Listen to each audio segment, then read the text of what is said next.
Automatic Exchange of Information akan menjadi senjata baru bagi Indonesia dalam mengejar target pajak.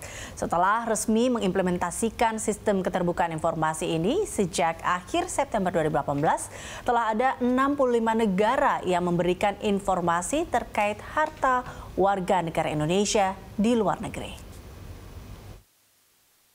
Setelah efektif mengimplementasikan sistem pertukaran informasi keuangan untuk keperluan perpajakan melalui Automatic Exchange of Information, Direktorat Jenderal Pajak mencatat telah menerima laporan terkait harta kekayaan warga negara Indonesia yang tersimpan di luar negeri dari 65 negara.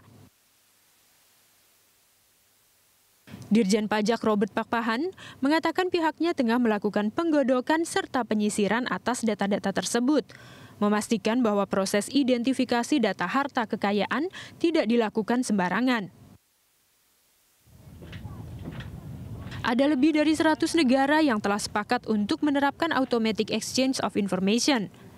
Pemerintah melalui Menteri Keuangan dan Ditjen Pajak memastikan bahwa dengan penerapan sistem ini tidak ada lagi tempat bagi wajib pajak untuk melakukan tax evasion atau penghindaran pajak. Selain mengejar potensi penerimaan pajak, pertukaran informasi ini juga diharapkan bisa memperkuat basis data wajib pajak yang menjadi salah satu faktor krusial dalam perbaikan sistem perpajakan nasional. Pajak memang menjadi penopang utama bagi penerimaan negara. Pada tahun 2018 lalu, penerimaan pajak tercatat sebesar Rp1.315,93 triliun, setara 67,74% dari total penerimaan APBN 2018. Realisasi ini adalah yang tertinggi dalam 5 tahun terakhir dan ada kenaikan 14,3% dibanding realisasi tahun 2017. Automatic Exchange of Information diharapkan bisa menjadi amunisi baru dalam mengejar target penerimaan pajak yang ditetapkan sebesar Rp1.511,4 triliun tahun ini. Ada kenaikan target penerimaan pajak sekitar 20% tahun ini. Seberapa signifikan penerimaan Automatic Exchange of Information akan menopang upaya optimalisasi potensi pajak Indonesia dan seperti apa pemanfaatan data atas harta dan aset WNI di luar negeri yang didapatkan dari sistem ini dan bagaimana pula praktik pertukaran data dengan negara-negara lain agar tidak bersenggolan tentunya dengan ketentuan kerahasiaan data nasabah. Kita akan membahasnya bersama dengan Direktur Penyuluhan Pelayanan dan Humas Ditjen Pajak Kementerian Keuangan Bapak Hestu Yoga Saksama dan juga pengamat pajak serta founder dari Darussalam Tax Center Bapak Darussalam. Terima kasih Pak Hestu Yoga dan juga Pak Darussalam telah hadir bersama kami dalam Hot Ekonomi. Kalau kita lihat tema hari ini amunisi baru bidik pajak ini terkait dengan ini ya, kita lihat di AEOI ini atau pertukaran informasi data pajak ini, Anda melihatnya kalau kita lihat dari Pak Hestu Yoga ini udah dari 65 negara Pak yang melaporkan terkait dengan data-data warga negara Indonesia kita kekayaan ya di luar negeri. Nah ini kalau kemudian kita akan bertanya what next? Apa kemudian ketika data-data ini sudah masuk ke kita, kemudian apa yang akan dilakukan? Ya, tapi sebelum menjawab itu pertama mungkin kami lebih suka menyebutnya AEOI atau Undang-Undang Nomor 9 ini sebagai instrumen baru, instead of amunisi atau senjata baru. Ini suatu instrumen baru untuk yang akan kita manfaatkan sebaik-baiknya untuk mendorong kepatuhan para wajib pajak. Nah, bicara mengenai 65 negara, memang sampai akhir tahun lalu dan sekarang itu sudah ada 65 negara yang menyampaikan data atau informasi keuangannya ke Indonesia. Tentunya ini membutuhkan proses untuk sampai kepada pemanfaatan yang optimal dalam rangka untuk saya katakan tadi mendorong kepatuhan para wajib pajak.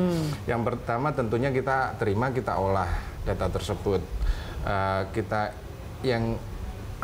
kita identifikasikan secara tepat persis. Sebenarnya kan ada data itu ada nomor rekening atau nama atau identitas pemiliknya. Nah, dan yang lain. Nah, kita harus pastikan bahwa identitas yang masuk dari data tersebut benar-benar identitas yang memang bisa kita matchkan dengan data yang kita miliki. Bisa saja dia itu nggak ada NPWP-nya. Atau punya NPWP tetapi kita harus pastikan persis ini benar-benar miliknya si orang ini. Itu yang pertama. Jadi proses identifikasi ini pun membutuhkan waktu. Nah, yang kedua kemudian ketika sudah teridentifikasi, nah tentunya yang tidak punya NPWP, kita akan minta dia untuk NPWP dan kemudian melaksanakan kewajiban perpajakannya dengan baik. Nah, yang kita identifikasikan dia punya NPWP, match benar. Nah, kita mesti lakukan proses-proses seperti cek ke SPT-nya. Nah, kalau harta itu sudah dilaporkan di SPT tahunannya, nah tentunya nggak ada masalah. Kemudian kita cek apakah dia waktu itu ikut tax amnesty. Kalau sudah dideklarasi dari luar negeri, nah tentunya itu nggak ada masalah. Kalau kemudian dari dua hal itu nggak ada di SPT, nggak diikutkan di tax amnesty, nah tindak lanjutnya tentunya kita lakukan pembinaan kepada wajib pajak tersebut secara persuasif, ya minta dia untuk lapor dong. Lapor di SPT-nya, dan kalau memang ada pajak yang harus dibayar PPh, karena itu harta kan tentunya penghasilannya ada duluan baru ada harta itu. Nah, apakah penghasilan itu sudah dilaporkan dibayar pajaknya atau belum? Nah, tentunya kita minta untuk dia lakukan pembetulan untuk supaya sesuai dengan kondisi real dia pada saat memperoleh penghasilan sampai kepada harta tersebut. Berarti tidak secara otomatis langsung data-data yang masuk ini atau mereka langsung dikenakan pajak, tidak, tetapi melalui proses-proses tadi dan pencocokan data itu ya. Oke, baik Pak Darussalam, kalau Anda melihat dengan adanya kita masuk ataupun kita lihat di akhir September 2018 lalu kita tahu bahwa ini kita sudah bergabung dengan sistem ini, dan Anda melihat bagaimana kita bisa atau secara idealnya kita memanfaatkan hal ini tuh bagaimana sebenarnya? Atau data-data yang kita dapatkan? Ya, jadi ini sebenarnya kalau kita rangkaikan dari proses pertukaran informasi secara otomatis ini, sebenarnya kita masuk ke tahap kedua ya. Tahap pertama dulu adalah bagaimana pertukaran informasi ini dicantumkan dalam undang-undang. Itu sudah terjadi. Nah, sekarang kita masuk dalam konteks bagaimana memanfaatkan, bagaimana mengidentifikasi, dan bagaimana menganalisisnya. Nah, ini kan harus ditopang kesiapan dari teman-teman Ditjen Pajak terkait dengan IT-nya sendiri, administrasinya sendiri, dan kesiapan dari sumber daya manusianya itu sendiri. Nah, tetapi itu kan tadi sudah disampaikan oleh Pak Yoga. Nah, tapi yang terpenting adalah ketika memang terjadi penyimpangan atau ketidakpatuhan dari wajib pajak yang bersangkutan terkait dengan arus deras informasi yang datang yang katanya sudah dari 65 negara, yang penting adalah penegakan sanksi yang tegas. Kenapa saya langsung fokus ke penegakan sanksi? Karena pertukaran informasi ini kan jauh dimulai sudah melalui tahap-tahap sebelumnya, yaitu diawali dengan tax amnesty. Nah, ini kan pemerintah sudah memberikan kesempatan luas, sudah mengumumkan bagi mereka yang selama ini tidak patuh, tax amnesty ini adalah kesempatan terakhir. Nah, ketika mereka tidak memanfaatkan, nah sekarang data itu datang, ya bagi saya proses penegakan hukum yang harus dilakukan seperti itu. Jadi penegakan sanksi bisa meliputi sanksi administrasi maupun sanksi hukum. Nah, itu yang harus dilakukan pemerintah terkait dengan ketidakpatuhan wajib pajak ketika menerima informasi yang benar-benar memang menunjukkan wajib pajak itu nggak patuh. Oke, sebelum masuk ke sanksi, mungkin saya mau ke Pak Jesus lebih dahulu, karena tadi berkaitan dengan kesiapan juga yang dikatakan oleh Pak Darussalam.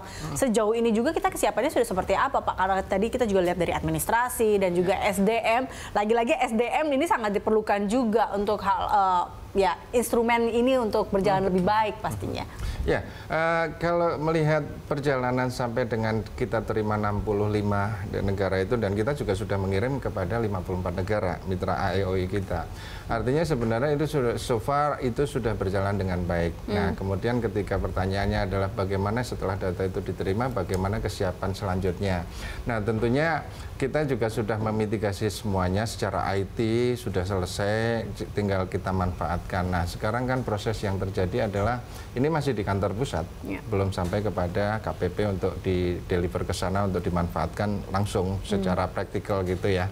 Nah, kita masih olah, kita seperti yang saya katakan tadi, identifikasi dulu, kemudian cek ke SPT-nya. Nah, ini kami sedang lakukan, dan sebenarnya kalau dari sisi pertanyaannya kesiapan sebenarnya nggak ada isu masalah itu. Kita sih jalankan, dan progres-progresnya pun sudah terjadi. Artinya apa? Bahwa kita dalam memanfaatkan ini pun nanti akan berlangsung dengan baik. Yang perlu kami garis bawahi ke sini adalah bahwa nanti ketika data itu sudah sesuai benar, sesuai yang saya katakan tadi, sudah NPWP atau belum, SPT, ketika kita deliver ke KPP atau Kanwil untuk dimanfaatkan, nah inilah yang kita sedang bangun governance-nya yang bagus. Artinya apa? Bahwa ketika mendeliver satu data aja, si orang pribadi A ke KPP, bahwa dia datanya kita cek di kantor pusat, di SPT belum masuk harta itu, dan kemudian juga nggak ikut tax amnesty, kan begitu. Nah, kita harus memastikan bahwa data yang kita deliver ke KPP itu benar-benar terjaga kerahasiaannya. Kemudian pertanggungjawabannya seperti apa, harus clear benar, jadi ketika disampaikan dalam waktu tertentu kita harus bisa memastikan bahwa data itu dimanfaatkan dengan proper, benar, dengan baik, tidak disalahgunakan ataupun tidak diabaikan begitu. Itu dia, itu yang juga menjadi pertanyaan, seberapa amankah sebenarnya dengan adanya pertukaran ini data-data dan juga kerahasiaannya. Tapi kita akan membahasnya lebih lanjut lagi usai jeda. Pemirsa, tetaplah bersama kami dalam Hot Economy.